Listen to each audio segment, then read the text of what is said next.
बहुत शुक्रिया, जज़ाकल्लाह। महबूब साहब पाकिस्तान से टेलीफोन लाइन पे। जी महबूब साहब। जी महबूब साहब, अस्सलाम वालेकुम। जी जी बोलिए।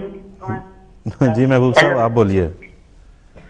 हाँ, अभी हमें ये जो सवाल पूछने हैं वो ये है, दरअसल मैं स्कूल में पढ़ाती हूँ, मेरे साथ जो टीचर है उन्होंने हमें ये वेबसाइट दी थी, हम ये देख रहे हैं इस वक्त। अच्छा जी। हमें ये मालूम करना है कि what are the basic differences between us, क्या है बुनियादी अकायद में क्या फर्क है, और दूसरा ये मसीह मऊद अलैहिस्सलाम का जो जिक्र कर रहे हैं वो किसको डिनोट कर रहा है ये लफ्ज़। जी ठीक है महबूब साहब, बहुत शुक्रिया, जज़ाकल्लाह।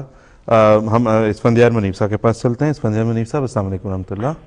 जी जी इस्फंदियार मुनीब साहब, महबूब साहब का सवाल आपने सुन लिया है? नहीं, अच्छा, महबूब साहब का सवाल आवाज नहीं आ रही। ठीक है जी। महबूब साहब ने पास से फ़ोन करके ये पूछा है, वो ये जानना चाहते हैं कि एक तो ये बता दें कि जब हम प्रोग्राम में कह रहे हैं हमने कसरत से लफ्ज़ सुना मसीह मऊद अलैहिस्सलाम, एक तो ये है कि जब हम कहते हैं मसीह मऊद अलैहिस्सलाम तो हमारी मुराद कौन है, और दूसरा वो ये जानना चाहते हैं कि अहमदियों और गैर अहमदियों में बुनियादी फ़र्क क्या है। अच्छा जी जी।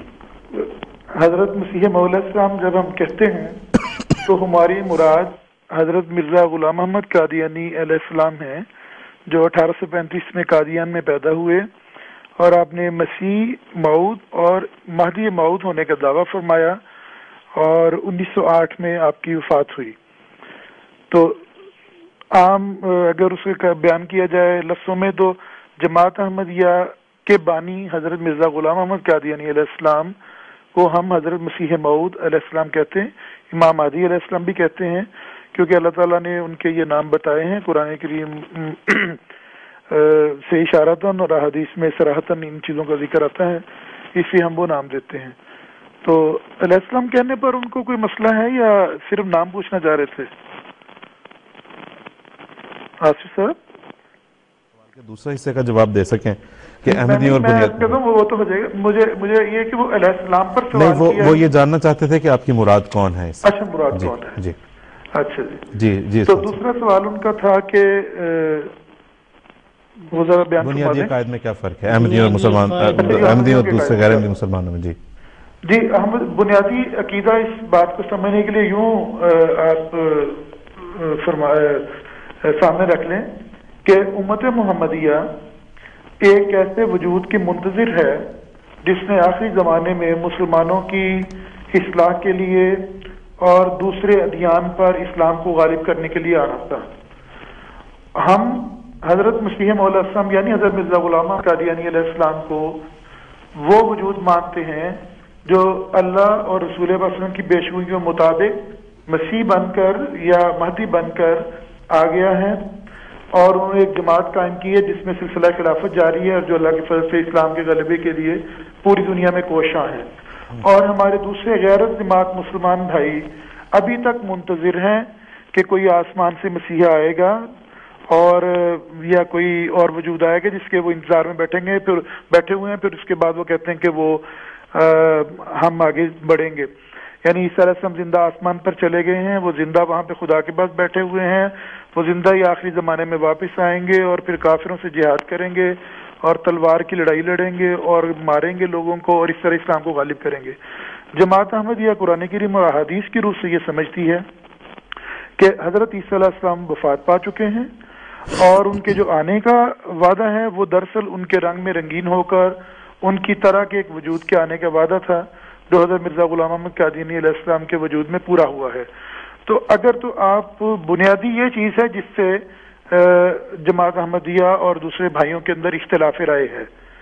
बाकी कुरान करीम जो अल्लाह ताला ने रसूल वसल्लम पे उतारा और जिसे दीगर मुसलमान मानते हैं, बेक बिस्मिल्लाह से लेके वरनास की सीन तक जमात अहमदिया उसको मानती है। अहादीस जो रसूल करीम सल्लल्लाहु अलैहि वसल्लम की उनको मानती है, सुन्नत रसूल को मानती है जो कुरान के साथ साथ जारी रही, और कलिमा ला इलाहा इल्लल्लाह मुहम्मद रसूलुल्लाह पढ़ती है, नमाज रोज़ा हज ज़कात पर ईमान लाती है। हज तो हमें करने नहीं दिया जाता, लेकिन बहरहाल जो अहमदियों को मौका मिलता है कानूनी ज़राए से वो करते भी हैं। पाकिस्तान में पाबंदी है। रोज़े रखते हैं, ज़कात देते हैं अहमदी अल्लाह के फजल से। और इसी तरह जो काने इस्लाम है उसके ऊपर भी ईमान है कि अल्लाह पर, रसूलों पर, फरिश्तों पर, किताबों पर اور قدر خیر و شر پر اور قیامت پر ایمان ہے، انکار ہی نہیں ہے. جی بالکل. ارکان ایمان جو ہیں ان پر بھی ایمان ہے، اور جو اللہ تعالیٰ نے قرآن کریم میں بیان صداقت سے بیان ان پہ بھی عمل کرنے کی کوشش کرتے ہیں. فرق صرف جو میں نے عرض کیا کہ وہ یہی ہے کہ ہمارے بھائی بیٹھے ہوئے ہیں انتظار میں کہ آسمان سے کوئی آئے گا، اور ہم یہ کہتے ہیں کہ آسمان سے کسی نے نہیں آنا تھا.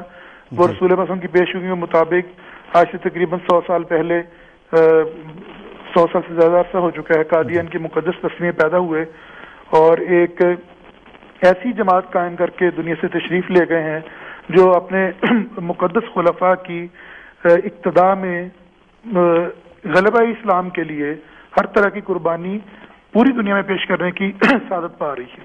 جی ٹھیک ہے جی، بہت شکریہ. جی جی جی اضافہ کر دوں جی جی کہ ہم اس لیے کہتے ہیں کہ آسمان سے کسی نہیں آنا کہ یہ خدا تعالیٰ کی سنت کے خلاف ہے. تاریخ ادیان میں یہ بات کبھی نہیں ہوئی. ایک بات.